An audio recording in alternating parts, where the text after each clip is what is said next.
We are about to go into space, Wade, and then back down to the Empire Market. For news with Chad Vader, let's do it!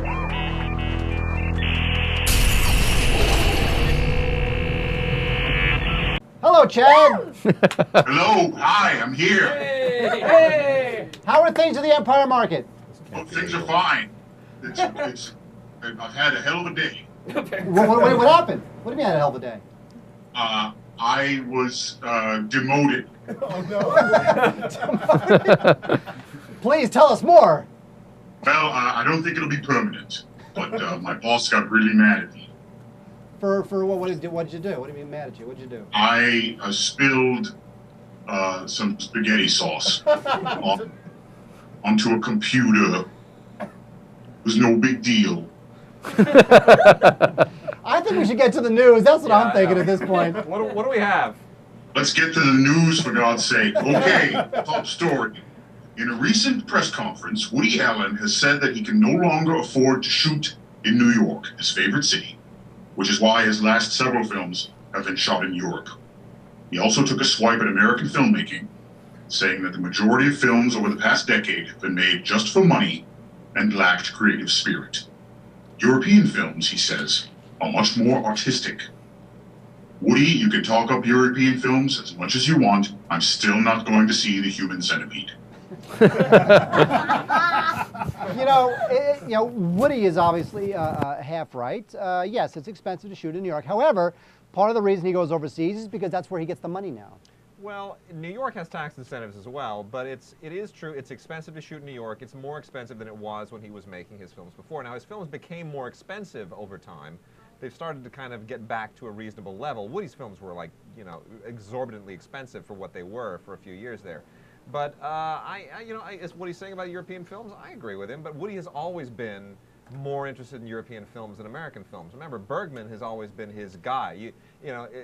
Bergman and Antonioni and all of the great European films of the 60s, those were his touchstones. And he's never denied that. So, I mean, Europe has always been where he's drawn his inspiration. And the thing is that it's sad that he has not denied that, but what's sad is that he constantly says, whenever he's interviewed, he feels as if he has never done a film that is half as good as the worst Bergman film, so he's therefore a failure. Yeah. The guy really comes down on himself. And the thing is, at this point, say what you will about his personal life, the guy is still an American icon. I respect that. And I'm telling you, when Woody Allen retires or dies, as much as you might make fun of him, and we're left with Brett Ratner and McGee doing our films, you'll realize that Woody Allen was amazing. Yeah. True. So there you go. All right, Chad, what else? Wait, Jamie had a comment. Hang on, Chad. Yes, Jamie. I just love how Woody mocked himself in Hollywood Ending, how he became big in France at the end of the film. Like his film bombed in America. Yeah. He became big in France. I just thought it went with your comment. It's great. It's true. You know what? And yet Woody will never admit that his films are autobiographical. It's the weirdest thing. Well, but that's up to his biographer to eventually make that Eric point. Lax. I think Eric Lax does all those Woody Allen biographies. There you go. All right, Chad, what's next? Apple is holding its annual media-centric keynote on September 1st, where it is expected to introduce new iPods and an updated Apple TV. Possibly dubbed iTV, the new Apple TV will start at $99, and it's rumored that they are negotiating with content providers to offer 99-cent TV rentals and possibly compete with Netflix for at-home movie rentals. Ooh, are you going to take that, Netflix? You're just going to stand there? Apple is talking about your mama. What are you going to do, huh? You better beat that ass. Beat that ass, Netflix. Wow, Chad's in a randy mood. It's... Sorry, I got a little out of control. It's all right. It happens. It happens. By the way, two things. One is about 4 hours ago, I downloaded my Netflix iPhone app. I did.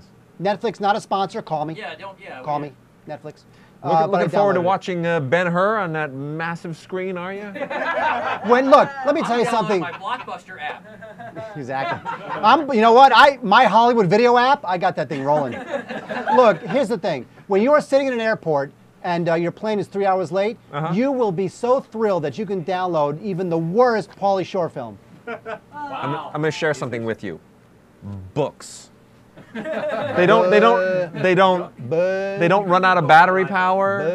They last a long time. They have an iPhone app for it. It's a book thing. Wade hates trees. Wade hates trees. It really is true. Oh, that's too funny. But you know what? Here's the thing with the iTV. Yeah. Apple's been trying to do this for a while. I mean, Apple's been trying to make some sort of inroads. Well, they've also been blocking Netflix for a couple of years. Yes. The app. They've been blocking the app for a while. So I'm not sure what's going to happen with this, because the thing with the iPad, I think they're hoping to use the momentum of the iPad to launch the iTV. Sure. And, you know, I read an interesting blog today about a guy who says, he was writing about, I have used my iPad for 100 days. And here's my first 100 days report on my iPad. And he had to admit he loves it. He absolutely loves it. I'm sure. I mean, look, the iPad has an enormous, it fills a huge gap but I don't see any of these things as being content delivery. Well, but you don't like, devices. so I mean, let's get back to what you were talking about, which is, it's movies. You can't watch something on a small screen. You just can't do it. Look, you can watch some things. You can watch news clips. You can watch breaking news. You can watch, you know, a music video. But movies require. I mean, if a movie's going to work, a movie requires not just that you watch it. It requires a certain environmental thing. Chad's falling asleep. Chad's falling asleep. Chad falls asleep about once a show, which either says something for working Chad the or late something for me. There you go. Well, is it you guys or is he working the late shift? He's tired. It's us. It's us. Okay. Believe me, it's us. It's us. All right, Chad. You know what? I'm always tired. Aww. Always tired. Oh my God. All right, Chad. You got one more story, right? Let's do it.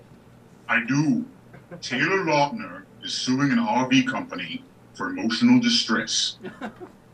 The pouty, muscled fancy boy recently ordered a tricked-out RV to use as his personal dressing room during whatever Twilight sequel he's currently working on. The RV company failed to deliver the right RV, and it caused him no end of emotional distress. When reached for comment, Taylor Lautner responded, quote, "Until your heart stops beating, McMahon's RV, I'll be here, litigating." So you have a choice. Taylor, I feel your pain, man. One time I was on the set of Chad Vader Day Shift Manager, and I asked a bonehead PA to bring me a double macchiato, and this clown brought me a double latte. Oh. Was I upset? I sued that jerk for $85 and won. That's the buck, Taylor. Chad, sticking it to the man. I'll tell you. So we have to choose now between Team Taylor or Team McMahon RV. Honestly, it's always annoying when celebrities get all worked up about their idiotic perks, which, you know... The guy's like 6 years old. He should be grateful. glad he's working. He's glad he's ambulatory. Just because he doesn't have chest hair doesn't mean he's 6 years old. Well, we've got, what, 75% unemployment in this country? And no, just be glad you have a job. You have a trailer. Some people would love a trailer for a house. Okay, Come on. okay. What Seriously. does Wade Major, crisis management expert, do? Here's the story that's coming out that's making him look bad. What do you do? And Chad, I'll ask you this too. What do? Does Taylor address it, or does he just let it go away? In this case, you address it because you look like a jerk. So you think? Oh, here's the thing. In the 24-hour news cycle, this thing will be gone in 72 hours. Are you asking him to come on our show? Is what you're asking? Taylor, come on our show and let's come on the show. Please no. Please no, says Corey. All right, Chad. So I thought Chad he's like the silent brooding type, though, isn't he? Who is? Taylor He's Lautner. a werewolf. He's a I don't werewolf. watch these things. He's a silent barking type. Oh, all right. Well, there. All right, Chad. So there you go. Chad's team Taylor. Chad Vader loves the Taylor Lautner. I do. Oh my God. He's no team. It seems like for he didn't Chad. want to say yes, and he remembered he has like a deal with him now. It's like, oh, I'm doing a movie with him. I better. It was one of those kind of answers, like, oh yeah, he's great. Exactly. He backtracked. No comment. He's got a project happening. Exactly. All right, Chad Vader. Thank you very much. There's the news with Chad Vader. Good night. Well done. Good night.